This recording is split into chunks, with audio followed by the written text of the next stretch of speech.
तो आज हम लोग देखने वाले हैं difference between prokaryotic cell and eukaryotic cell, है ना। तो लिखेंगे हेडिंग में difference between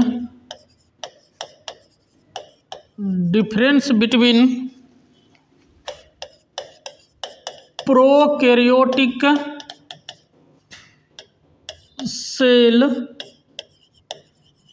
and eukaryotic cell. Difference between prokaryotic cell and eukaryotic cell.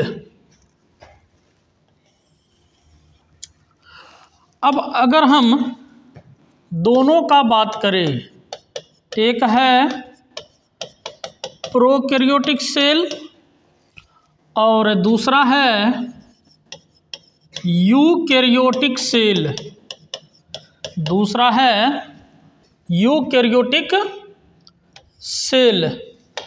अब ये दोनों है क्या?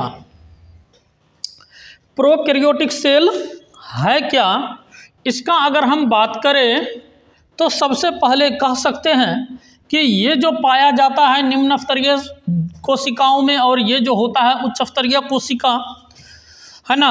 उसके बाद फिर इसका अगर यदि बात करें तो इसमें जो पाया जाता है न्यूक्लियस, वो न्यूक्लियस इसमें अनअरेंज्ड होता है, अव्यवस्थित ढंग से होता है, जबकि इसमें जो होता है वो व्यवस्थित ढंग से होता है। तो कह सकते हैं इसका न्यूक्लियस अव्यवस्थित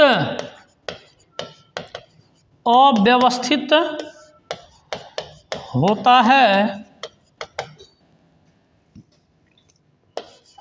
अर्थात न्यूक्लियोप्लाज्म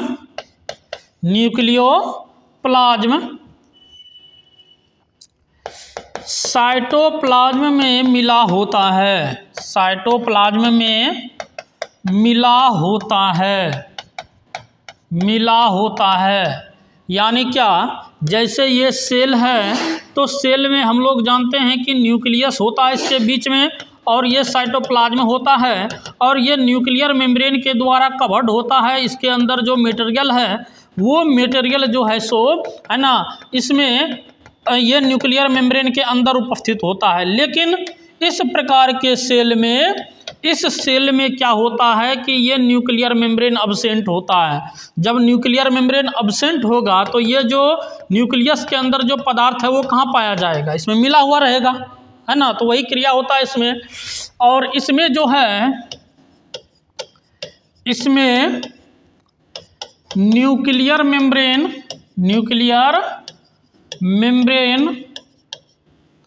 प्रेजेंट होता है,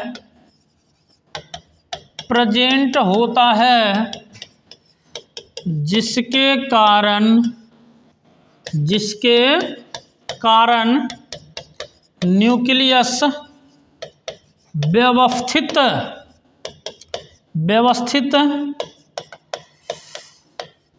रहता है, जिसके कारण न्यूक्लियस व्यवस्थित रहता है। क्या कोई प्रॉब्लम इसमें? उसके बाद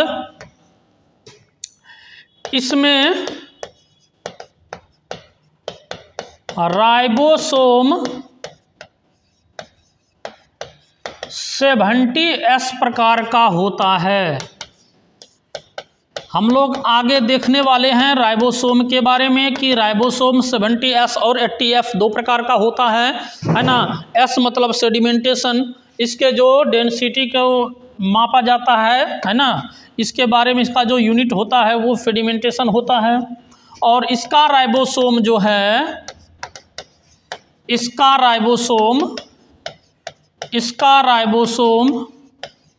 80S प्रकार का होता है, 80S प्रकार का होता है। इसका राइबोसोम 80S प्रकार का होता है। उसके बाद तीसरा कह सकते हैं कि इसमें या इस प्रकार का इस प्रकार का सेल में मेम्ब्रेनस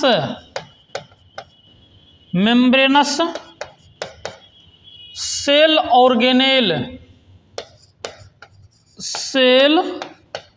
ऑर्गेनेल्स यानी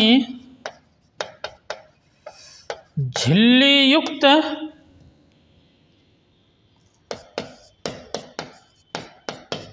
कोशिकांगक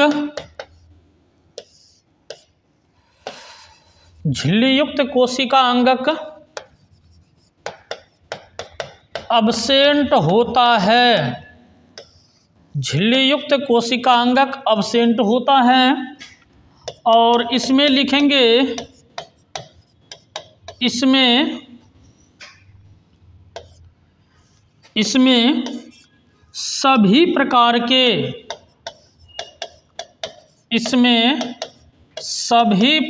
के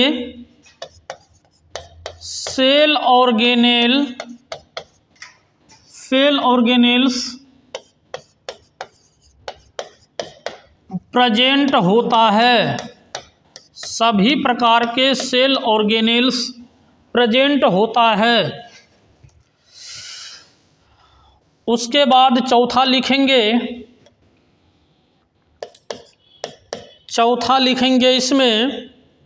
इसमें सभी प्रकार का सेल ऑर्गेनेल्स प्रेजेंट होता है। इसमें कह सकते हैं कि जैसे झिल्ली युक्त सेल ऑर्गेनेल जो होता है वो अब्सेंट होता है। झिल्ली युक्त सेल ऑर्गेनेल मतलब वैसा सेल ऑर्गेनेल जिसके ऊपर आवरण पाया जाता है, यानी माइटोकॉन्ड्रिया, जैसे mitochondria, endoplasmic reticulum, Golgi body, vacuole, ये सब जो है इसमें अब्सेंट होता है, जबकि उसमें सभी प्रकार का सेल ऑर्गेनेल प्रेजेंट होता है। कोई प्रॉब्लम इसमें? ये हो गया। और इसमें कह सकते हैं कि इस प्रकार का सेल के द्वारा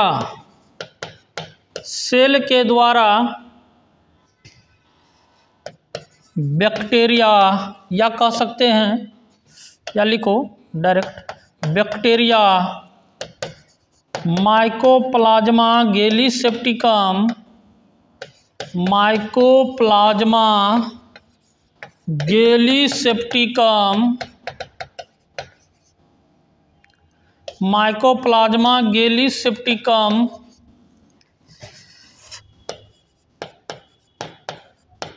इत्यादि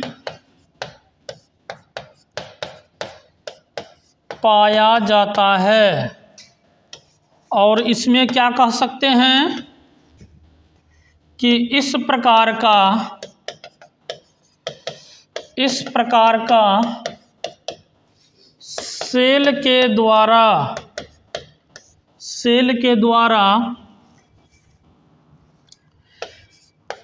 उच्च स्तरीय जीवों का निर्माण होता है।